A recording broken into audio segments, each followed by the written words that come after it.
All right, tonight, Thax Turner and Chance Turner. We're going to talk about something that a lot of people don't like to talk about, and some people are ashamed to talk about things like this. And tonight we're going to talk about mental illness. Mental illness. Yeah, right. And mind matters and erase the stigma. That's what we really want to do. But I want to talk about, because Chance has had a lot of opportunities with mental illness. So we wanted to just be real, raw, and relevant about that, and just talk about that. So, Chance, let's go back and tell them a little bit about when did you feel, or when did that feeling of like something's different, something's wrong come about? When was that? So I remember really when it all started happening was when I was hitting puberty, and I was in 7th grade, and it was like I remember like just feeling different, and things were every day was getting different, more and more different. And one day I remember I was in math class, and I was sitting down taking a test, and I heard all these voices in my head just yelling at me, telling me, weird things, like just odd stuff, like just very confusing, and I couldn't even make up a lot of what they were saying. And I was like, this is not right. So then I ended up a few weeks later going to a psychiatrist. And my mom had been noticing it too, My mom has really always helped me out with this. She's been there for thick and thin, everything. And she and I went to a psychiatrist, and I remember she was like, "You're bipolar." And I was like, "No, me what?" And it's like you can't even believe it in the beginning. And I was like, okay, so how do I cope with this? How do I, do this? And I just remember me in 7th grade, and then going on to 8th grade, learning, and 9th grade, and then, later more and more on in my life, learning more and more things about just the disorder and how to cope with it and get better at, living with it and everything. Yeah. So it was a lot. Yeah. It was a lot though. But 7th grade was. Yeah, and I think I do remember that time, and it was kind of hard on me at that point, because I've been coaching and helping team members and really working on myself to make a difference to everyone else.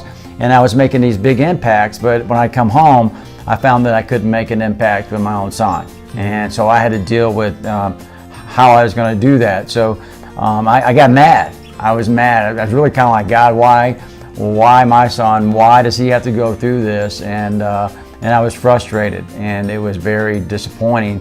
And then I kind of went into not really a depression, but just like, man, just trying to really find myself, and what can I do? So I went on this quest. Man, I went crazy. I started studying about the mind. And I remember that. Right? Too. I remember that. I mean, I studied psychology, the mind. I was interviewing, but I was watching interviews with doctors and what they were doing, and just trying to learn everything that I could possibly learn. And then, I would come home and try to get a chance to try different products and nutrition. You remember that? And it was crazy. I remember about how much these defog your brain vitamins and stuff, and like weird stuff.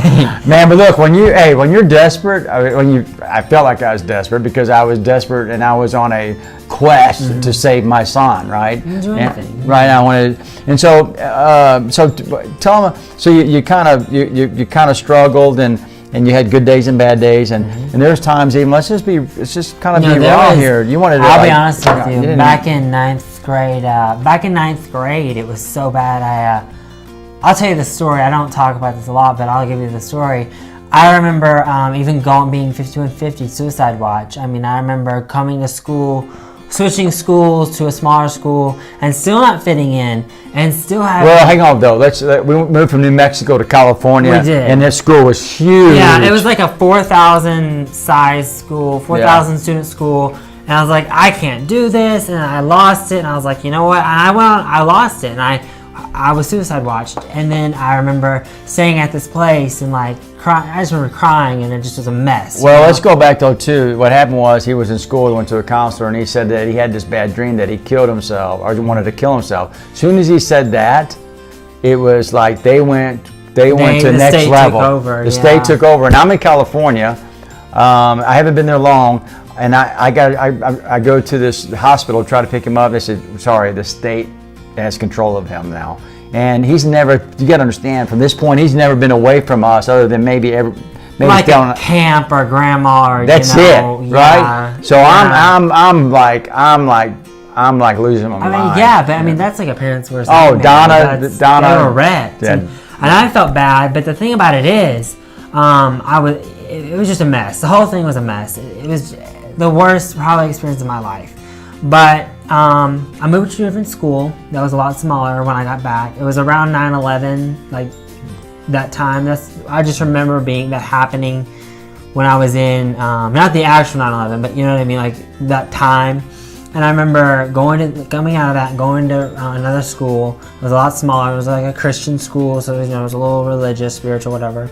But I made some friends, but then I really struggled with depression. It wasn't manic ever. Manic came later, but it got so bad I couldn't even leave my room. And I remember a week, and I remember my mom tearing up and crying, thinking, "What do I do?"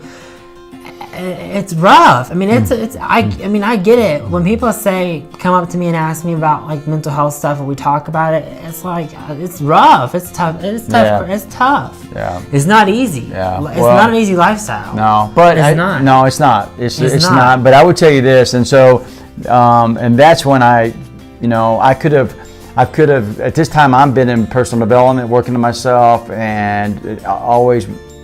I want to be better. I want to help other people. So I took this to another level.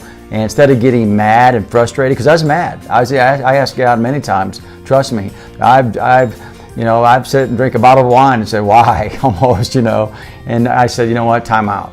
That's not where we're going. So I'm going to find in this pain. I'm going to find the gold." So I did. I actually found it. Now, what ended up being a curse in my eyes ended up being the best thing that could happen to me, because it's made me way, way, way more approachable. Not that I wasn't, but I really see into people's soul now, and I really listen to people, because you never know what people are going through. So it's made me better, and I appreciate life more.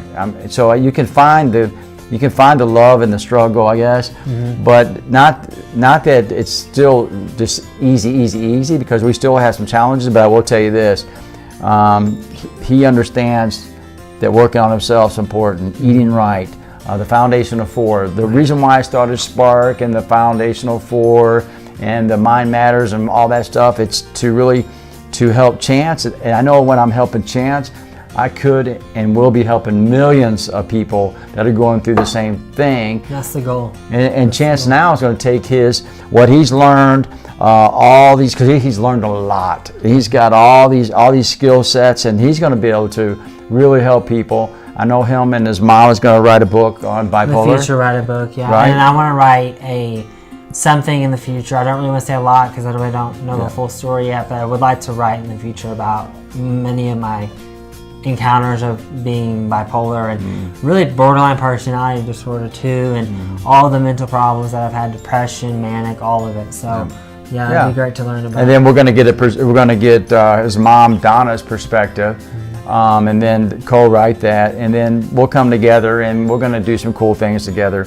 But that's why I'm kind of doing some of these things I'm doing. Really, it's all to work on this project with Chance and his mom, my wife Donna. But so, what can you tell the audience about, hanging in there and just taking day by day? What could you leave them with? Just the number one thing I can say is to live right now. Don't look at the past. Don't look at the future.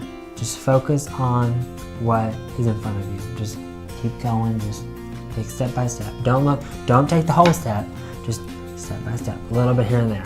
And because a wise man once said, looking at the past causes depression, and looking in the future causes anxiety.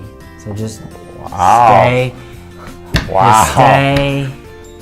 right where you're at. Just keep going step by step. 21 years old, tons of wisdom. I'm telling you, he's going to be impactful. He's going to be coaching and helping others. And we have a lot of people of all ages, but we have a lot, 1 out of 4 people, like I said, suffer with some type of mental illness. So anyways, we're going to come back and we're going to have some different things, but I wanted a chance to share his story, that you never know what people are going through at all, but we can find the gold in the struggle. So anyways, thanks a lot.